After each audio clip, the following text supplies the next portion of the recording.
Because you're hot, then you're cold. You're yes, then you're no. You're in, then you're out. I should cut that out.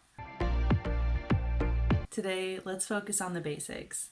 Hot versus cold, and direct versus indirect corrections. Personally, I think it's better to describe hot versus cold as immediate versus delayed, but hot and cold is just snappier. Basically, a hot correction is when the teacher immediately corrects the student. This might mean interrupting the student's speech or waiting for a pause to insert the correction.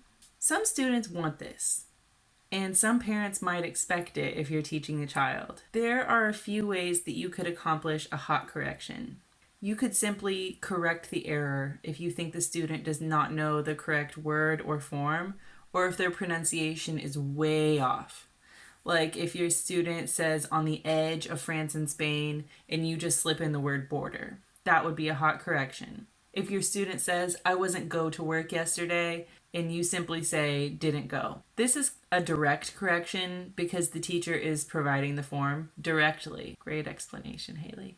You could also try recasting. Recasting is asking a question using the correct form or word. This approach might go right over your student's head if the error isn't related to what they've already learned, and they might not even notice the correction if they're on a roll and you guys have a good back and forth going anyway.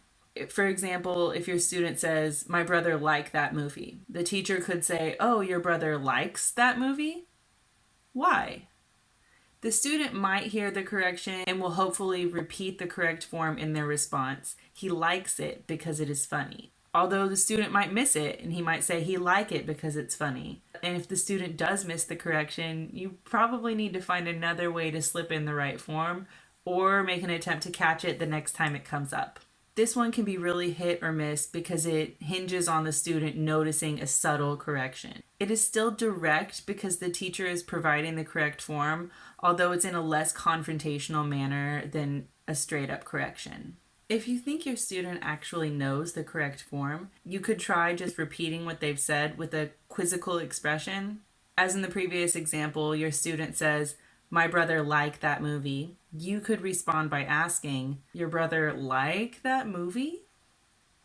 Hearing your emphasis and seeing your facial expression might prompt the student to self-correct. This approach can really help to give the student some independence and help them feel like they're in control. It allows them to show that they really do know the correct form. This is an indirect correction because the teacher is just hinting at the existence of an error without explicitly giving the correct form.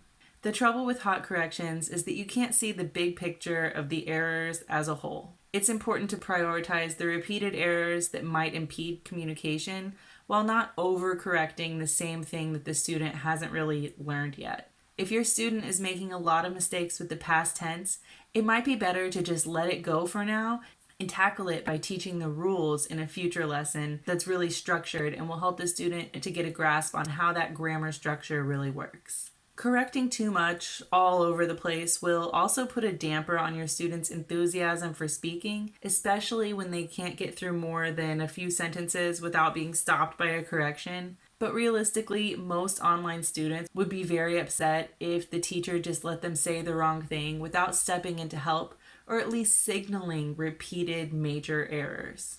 If your student speaks really slowly and pauses a lot, hot corrections might not interrupt the flow very much.